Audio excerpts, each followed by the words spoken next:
जय श्री कृष्ण। राधे राधे दोस्तों, स्वागत है आपका अपने चैनल पर। तो आप सभी को जीवित पुत्रिका व्रत की हार्दिक शुभकामनाएं। जीतिया व्रत माताएं अपनी संतान की दीर्घायु के लिए रखती हैं। यह एक निर्जला व्रत है जो कि आश्विन मास के कृष्ण पक्ष की अष्टमी को रखा जाता है।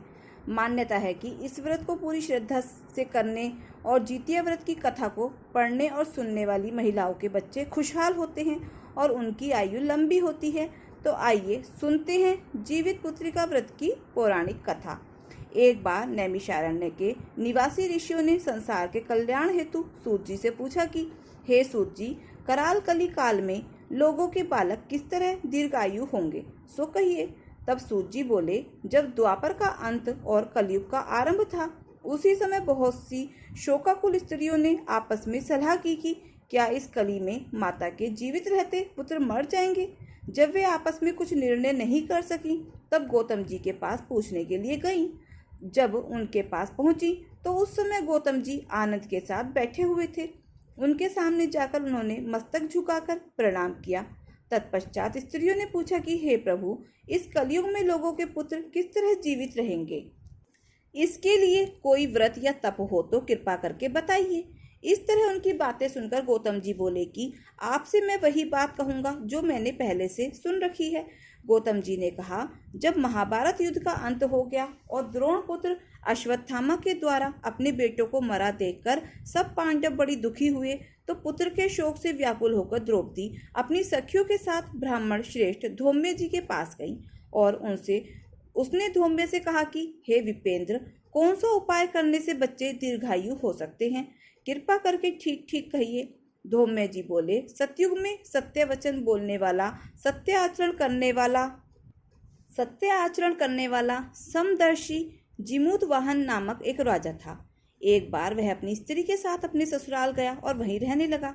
एक दिन आधी रात के समय पुत्र के शोक से व्याकुल कोई स्त्री रोने लगी, क्योंकि वह अपने बेटे के दर्शन से निराश हो चुकी थी। उसका पुत्र मर चुका था। वह रोती हुई कहती थी कि हाय, मुझ बूढ़ी माता के सामने मेरा बेटा मर जा रहा है। उसका रुदन सुनकर राजा जिमूत वाहन का तो मानो हृदय विदीर्ण हो गया। वह तत्काल उस स्त्री के पास पहुंच गए और उससे पूछा कि तुम्हारा बेटा कैसे मरा है।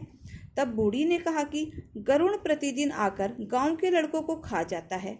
इस पर दयालु राजा ने कहा कि माता, अब तुम रो मत, आनंद से बैठो, मैं तुम्हारे बच्चे को बचाने का यत्न करता हूँ। ऐसा कहकर राजा उस स्थान पर गया जहाँ गरुण आकर प्रतिदिन मांस खाया करता था।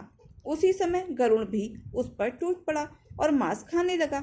जब अतिशय तेजस्वी गरुड़ ने राजा का बायां अंग खा लिया, तो झटपट राजा ने अपना दाहिना अंग फेरकर गरुड़ के सामने कर दिया।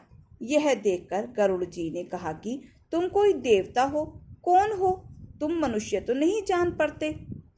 अच्छा, अपना जन्म और कुल बताओ। पीड़ा से व्याकुल मन वाले राजा ने कहा कि हे पक्षीराज, इस तरह के प्रश्न करना व्यर्थ है, तुम अपनी इच्छा भर मेरा मांस खाओ। यह सुनकर गरुड़ रुक गए और बड़े आदर से राजा के जन्म और कुल की बात पूछने लगे। राजा ने कहा, मेरी माता का नाम है शैब्या और मेरे पिता का नाम शाली वाहन है। सूर्यवंश में मेरा जन्म हुआ है और जिमूत वाहन मेरा नाम है। राजा की दयालुता देखकर गरुड़ ने कहा कि हे महाभागे, हे महाभाग, तुम्हारे मन में जो अभिलाषा हो वह वर मांगो। राजा ने कहा, हे पक्षीराज, यदि आप मुझे वर दे रहे हैं तो ऐसा वर दीजिए कि आपने अब तक जिन प्राणियों को खाया है वे सभी जीवित हो जाएं।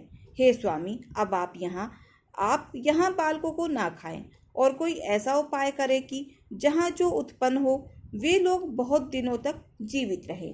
धौम्य ऋषि ने उन स्त्रियों से कहा कि पक्षीराज गरुड़ राजा को वरदान देकर स्वयं अमृत के लिए नागलोक चले गए। वहां से अमृत लाकर उन्होंने उन मरे मनुष्यों की हड्डी पर बरसाया। ऐसा करने से सब लोग जीवित हो गए जिनको कि पहले गरुड़ ने खाया था। राजा के त्याग और गरुड़ की कृपा से वहां वालों का बहुत कष्ट दूर हो गया। उस समय राजा के शरीर की शोभा दूनी हो गई थी। राजा की दयालुता देखकर गरुड़ ने फिर कहा कि मैं संसार के कल्याण हेतु एक और वरदान दूंगा। आज आश्विन कृष्ण सप्तमी से रहित शुभ अष्टमी तिथि है।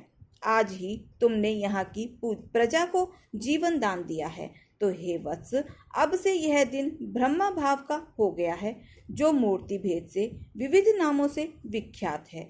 वही त्रिलोक्य से पूजित दुर्गा अमृत प्राप्त करने के अर्थ में जीवित पुत्रिका कहलाई है। सो इस तिथि को जो स्त्रियां उस जीवित पुत्रिका की और कुश की आकृति बनाकर तुम्हारी पूजा करेंगे, तो दिनों दिन उनका सौभाग्य बढ़ेगा और वंश की बढ़ोतरी भी होगी। तो हे महाभाग, इस विषय में विचार करने की भी आवश्यकता नहीं है। हे राजन, सप्तमी से रहित और उदया तिथि की अष्टमी को व्रत करें, यानी सप्तमी विद अष्टमी जिस दिन हो उस दिन व्रत ना करें। शुद्ध अष्टमी को व्रत करें और नवमी में पारण करें। यदि इस पर ध्यान ना दिया गया तो फल नष्ट हो ही जाएगा और सौभाग्य तो अवश्य ही नष्ट हो जाएगा। जिमूत वाहन को इस तरह का वरदान देकर गरुण बैकुंठ धाम को चले गए और राजा भी अपनी पत्नी के साथ अपने नगर को वापस चले आए। धौम्य द्रौपदी से कहते हैं कि हे देवी, मैंने यह अतिशय दुर्लभ व्रत तुमको बताया है। इस व्रत को करने से बच्चे दीर्घायु होते हैं। हे देवी, तुम भी पूर्वोक्त विधि से यह व्रत और दुर्गा जी का पूजन करो, तो तुम्हें अभिलाषित फल की प्राप्ति होगी। मुनिराज धौम्य की बात सुनकर द्रौपदी के हृदय में एक प्रकार का कुतूहल उत्पन्न हुआ और पूर्वासिनी स्त्रियों को बुलाकर उनके साथ यह उत्तम व्रत किया। गौतम जी ने कहा, यह व्रत और इसके प्रभाव को किसी एक चील ने सुन लिया और अपनी सखी सियारिन को बतलाया। इसके बाद पीपल वृक्ष की शाखा पर बैठकर उस चील ने और उस वृक्ष के खोते में बैठकर सियारन ने भी व्रत किया। फिर वही मादा चील किसी उत्तम ब्राह्मण के मुंह से यह कथा सुनाई और पीपल के खोते में बैठी हुई अपनी सखी को भी सुनाया। सियारन ने आधी कथा सुनी थी और उसे भूख लग गई और वह उसी समय शव से भरे हुए शमशान में पहुंची। वहां उसने इच्छा भर मांस का भोजन किया और चील बिना कुछ खाए पिए रह गई और सवेरा हो गया। सवेरे वह गौशाला में गई और वहां गौ का दूध पिया। इस तरह नवमी को उसने पारण किया। कुछ दिनों बाद वे दोनों मर गए और अयोध्या में किसी धनी व्यापारी के घर में जन्मी। संयोग से उन दोनों का जन्म एक ही घर में हुआ, जिसमें सियारिन ज्येष्ठ हुई और चील छोटी। वे दोनों सभी शुभ लक्षणों से युक्त थी, इसलिए बड़ी लड़की काशीराज के और छोटी उसके मंत्री के साथ गारपत्य अग्नि के सामने विधि पूर्वक ब्याही गई। पूर्व जन्म के कर्म फल से वह मृगनैनी रानी हुई। जिस भी संतान को उत्पन्न करती वह मर जाता और पूर्व जन्म की बातों को स्मरण करने वाली मंत्री की पत्नी ने अष्ट वसुओं के सदृश तेजस्वी 8 बेटे उत्पन्न किए और वे सभी जीवित रह गए। अपनी बहन के पुत्रों को जीवित देखकर ईर्ष्यावश राजपत्नी ने अपने स्वामी से कहा कि यदि तुम मुझे जीवित रखना चाहते हो तो इस मंत्री के भी पुत्रों को उसी जगह भेज दो जहां मेरे बेटे गए हैं, अर्थात उन्हें मार डालो। यह सुनकर राजा ने उस मंत्री के पुत्रों को मारने के लिए कई प्रकार के उद्योग किए, पर मंत्री पत्नी ने जीवित पुत्रिका के पुण्य बल से उन्हें बचा लिया। एक दिन राजा ने अपने आदमियों से उन पुत्रों का सिर कटवाकर पिटारी में रखवाया और वह पिटारी उनकी माता यानी मंत्री की पत्नी के पास भेज दिया, किंतु वे 8 सिर बेशकीमती जेवरात बन गए और भले चंगे वे 8 लड़के अपनी माता के पास वापस चले गए। उनको जीवित देखकर राजपत्नी को बड़ा विस्मय हुआ। अंत में वह मंत्री की पत्नी के पास गई और उसने पूछा कि बहन, तुमने कौन सा ऐसा पुण्य किया है जिससे बार बार मारे जाने पर भी तुम्हारे बेटे नहीं मरते हैं। इस पर मंत्री की पत्नी ने कहा कि पूर्व जन्म में मैं चील थी और तुम सियारन थी। हमने और तुमने साथ साथ जीवित पुत्रिका का व्रत किया था। तुमने व्रत के नियमों का भली भांति पालन नहीं किया था और मैंने किया था। इसी दोष से हे बहन, तुम्हारे बेटे नहीं जीते हैं।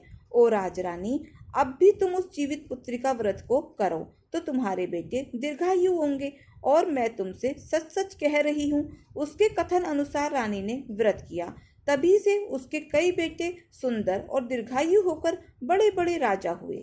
सूत जी कहते हैं कि सब प्रकार का आनंद देने वाला मैंने यह दिव्य व्रत बतलाया है। स्त्रियां अगर चिरंजीवी संतान पाना चाहती हो तो विधि पूर्वक यह व्रत करें। तो प्रेम से बोलो जीमूत वाहन भगवान की जय हो।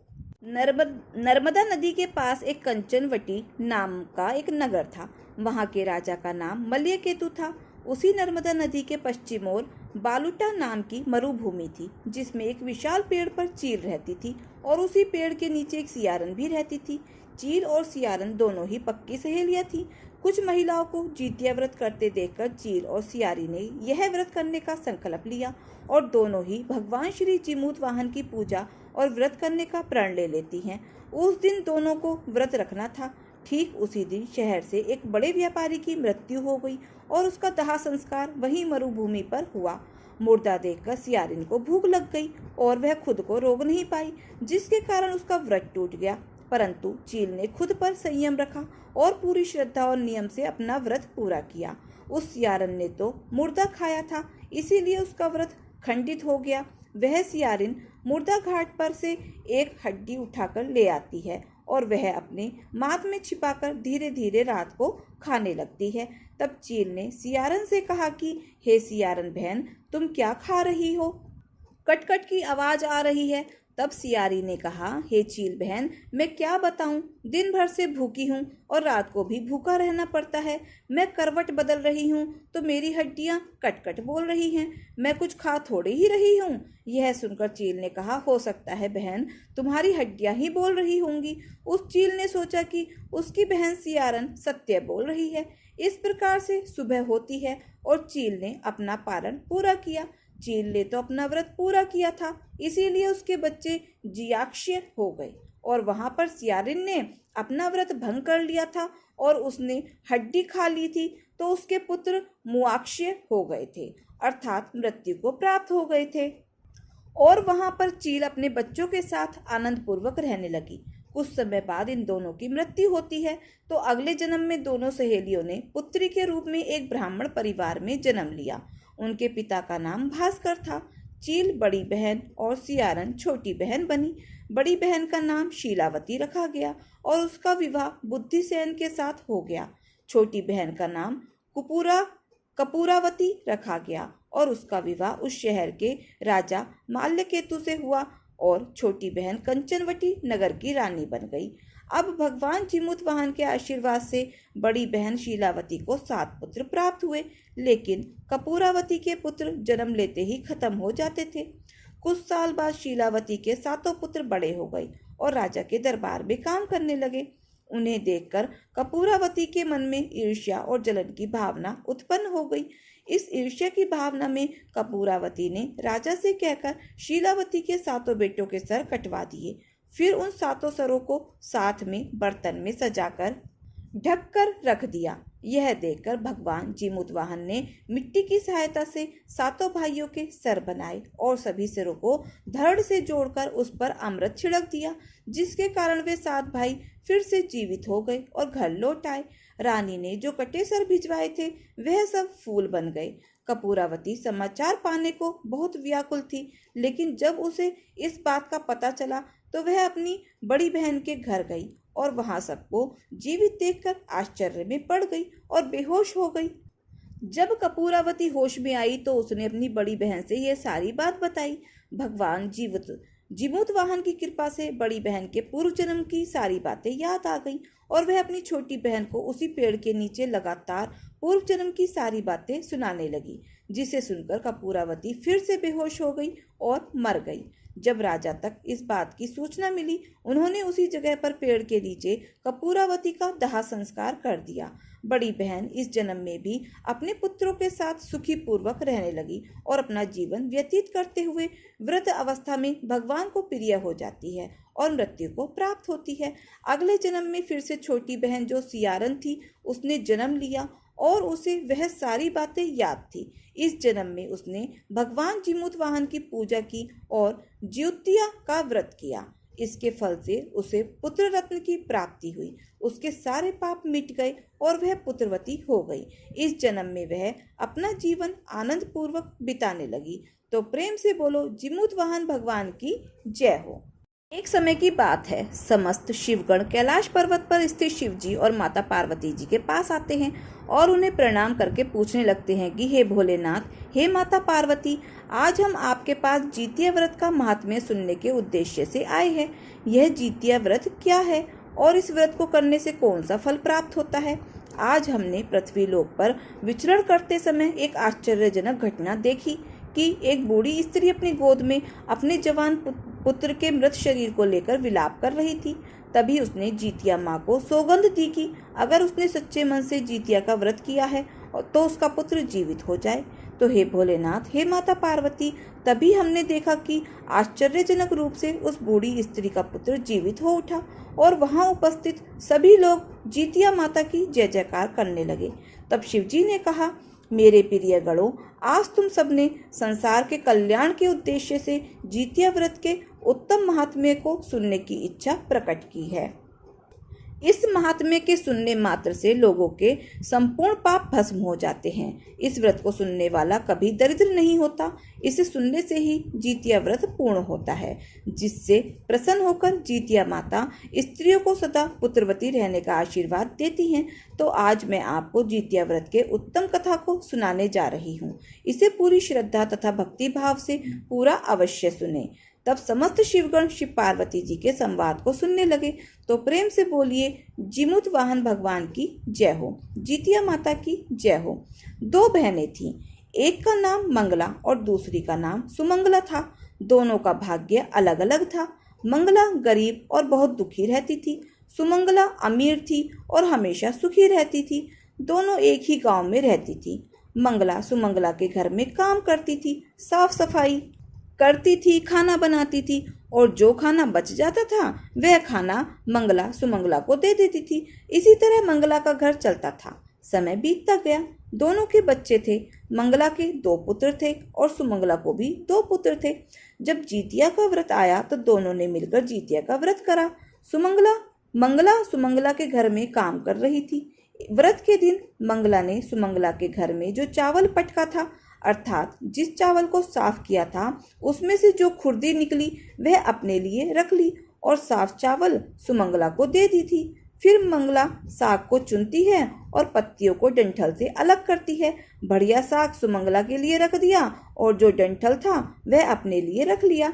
अब मंगला ने सुमंगला के घर का सारा खाना बना दिया और अपने घर बची हुई खुर्दी और साग का डंठल लेकर गई बनाने के लिए, मतलब अपने घर चली गई। खुर्दी का चावल और डंठल का साग बनाकर वह खाना अपने बच्चों को खिलाती है और खुद भी खाती है।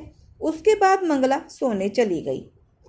आधी रात में एक बूढ़ी स्त्री उसके घर पर आकर दरवाजा खटखटाती है। तो मंगला पूछती है, कौन है? तब बुढ़िया माई बोलती है, बेटा हम हैं। मंगला उठकर दरवाजा खोलती है और पूछती है, अम्मा आप कौन है और आपको क्या चाहिए? इतनी रात में आप यहाँ किस लिए आई हैं? तब बुढ़िया माई बोलती है, बेटा मुझे बहुत भूख लगी है, कुछ खाने को दे दो। मंगला उसे घर के अंदर ले आती है और कहती है, हम लोग बहुत गरीब हैं, आज मैंने खुर्दी का चावल और डंठल का साग बनाया है, क्या आप खाएंगी? तो बुढ़िया माई कहती है, हाँ हाँ क्यों नहीं खाऊंगी, हमें बहुत भूख लगी है, तुम हमें जो कुछ भी दोगी मैं वही खा लूंगी। मंगला अंदर जाकर खुर्दी का चावल और डंठल वाला साग लाती है और बुढ़िया माई को खाने के लिए दे देती है। बुढ़िया माई खाना खाने के बाद कहती है, मुझे अच्छे से कुछ दिखाई नहीं देता है, इतनी रात के अंधेरे में मैं अपने घर कैसे जाऊंगी? तो मंगला कहती है, कोई बात नहीं, आप यहीं पर सो जाइए, सुबह अपने घर चले जाना। तो बुढ़िया माई मंगला के घर में ही सो जाती है। थोड़ी देर बाद उठकर बूढ़ी माई बोलती है, बेटा मेरा पेट दर्द हो रहा है, मुझे दीर्घ शंखा लगी है, कहाँ करूं? तो मंगला कहती है, मेरे घर में बाथरूम नहीं है, इसलिए आप उधर कोने में कर लीजिए। तो बुढ़िया माई पूछती है, बेटा भर भर करें या छर छर करें? अब मंगला नींद में तो थी, तो कह देती है, माता जी भर भर कर दो, मैं सुबह को साफ कर दूंगी। फिर थोड़ी देर बाद बूढ़ी अम्मा फिर पूछती है कि बेटा मैं अपना हाथ कहाँ से साफ करूं, कैसे साफ करूं? तब मंगला कहती है, आप मेरे सर से अपने हाथों को साफ कर लीजिए। अब जब सुबह होती है तो मंगला को यह सब सपने जैसा लगता है कि सोते समय मुझे कोई सपना आया होगा। फिर वह ज़्यादा कुछ नहीं सोचती और नदी में नहाने के लिए चली जाती है। जब वह नदी में नहाती है और अपने बालों को धोती है तो उसके बालों से होते हुए जो पानी बहता है वह सोने का पानी होता है। आसपास की सभी महिलाएं यह देखकर चकित हो जाती हैं और कहती हैं, मंगला तुम्हारे बालों से तो सोने का पानी गिर रहा है, क्या बात है? फिर क्या था? उसे रात की सारी बात याद आ जाती है। वह दौड़कर अपने घर की ओर भागती है, यह सोचकर कि उसका घर दीर्घ शंका से गंदा हुआ होगा, पहले उसको साफ करना होगा। जब वह अपने घर में जाती है तो देखती है कि घर के हर कोने में ढेर सारा सोना बिखरा पड़ा है। यह देखकर तो मंगला बहुत ही खुश हो जाती है और सोचती है कि जिमूत वाहन भगवान की कृपा से जो मेरे घर रूप धारण करके आए थे और मुझे इतना आशीर्वाद दिया था, अब तो मंगला धनवान हो जाती है। अब मंगला सुमंगला के घर जाना और काम करना बंद कर देती है। मंगला अब अपना व्रत पूरा करती है और अपने पुत्र से कहती है कि जाओ मौसी के घर से तराजू लेकर आओ, यह नापने के लिए कि यह सोना कितना है। बच्चा बहुत खुशी से सुमंगला मौसी के घर जाता है और तराजू मांगता है। सुमंगला पूछती है कि तराजू से क्या नापना है, तो बच्चा कहता है मेरे घर में बहुत ढेर सारा सोना है, उसी को माँ नापेगी। सुमंगला कहती है खाने के लिए तो तुम्हारे घर में कुछ है नहीं और तुम्हारी माँ सोना नापेगी, मुझसे झूठ कहते हो। तो बच्चा कहता है नहीं नहीं मौसी, मैं झूठ नहीं बोल रहा हूँ। सुमंगला सोचती है कि जब मंगला ने तराजू मांगी है तो कुछ ना कुछ तो जरूर ही नापेगी, इसीलिए वह तराजू के पीछे गोंद लगा देती है ताकि मंगला जो भी नापे वह थोड़ा सा इसमें चिपक जाएगा। बच्चा तराजू लेकर अपने घर आता है और मंगला जब तराजू से सोना नापती है तो कुछ सोने का टुकड़ा उस गोंद में चिपक जाता है। जब बालक तराजू लौटाने जाता है तो सुमंगला उसको उलट पलट कर देखती है तो उस तराजू में सोना लगा हुआ मिलता है। सुमंगला सोचती है उसके घर में जरूर कहीं से सोना आया होगा, इसीलिए वह कई दिन से काम पर भी नहीं आ रही है। सुमंगला उसके घर जाकर देखती है कि यह सोना कहाँ से आया। जब सुमंगला मंगला के घर जाती है तो उससे पूछती है कि तुम्हारे पास इतना सारा सोना कहाँ से आया जिसके लिए तुमने तराजू मंगवाया था नापने के लिए। मंगला उस रात की सारी कहानी अपनी बहन सुमंगला को बता देती है। मंगला का मन एकदम सच्चा था, इसीलिए वह सब कुछ बता देती है, लेकिन सुमंगला के मन में तो लालच आने लगा और ईर्ष्या भी होने लगी कि मंगला के पास हमसे भी ज्यादा धन आ गया। अब अगले दिन जितिया में मैं भी खुर्दी का चावल और डंठल का साग बनाऊंगी। साल भर बीता, फिर अगले साल जितिया का व्रत दोनों बहनों ने रखा। सुमंगला के पास हर तरह का सुख था और धन भी था, फिर भी वह जितिया के दिन चावल फटक कर साफ चावल फेंक देती है और खुर्दी अपने पास रख लेती है। साग को तोड़कर पत्तियां फेंक देती है और डंठल अपने पास रख लेती है और वही बनाती है। अब तो वो पूजा पाठ करके सोने चली गई। फिर आधी रात में उसके घर में भी बूढ़ी अम्मा आई और दरवाजा खटखटाती है। सुमंगला उन्हीं का इंतजार तो कर रही थी। वह तुरंत ही दरवाजा खोलकर बूढ़ी अम्मा को अपने घर के अंदर ले आती है। बूढ़ी अम्मा बोली कि मुझे बहुत भूख लगी है, कुछ खाने को दे दो। तो सुमंगला बोलती है मैंने खुर्दी का चावल और डंठल का साग बनाया है। तो बूढ़ी माता कहती है कोई बात नहीं, जो भी तुम मुझे दोगी मैं तो वही खा लूंगी। सुमंगला बुढ़िया माई को भोजन परोस देती है और सोने चली जाती है। तब बूढ़ी अम्माई बोलती है उसी तरह बोलती है कि मैं घर तो नहीं जा सकती, मुझे दिखाई नहीं देता।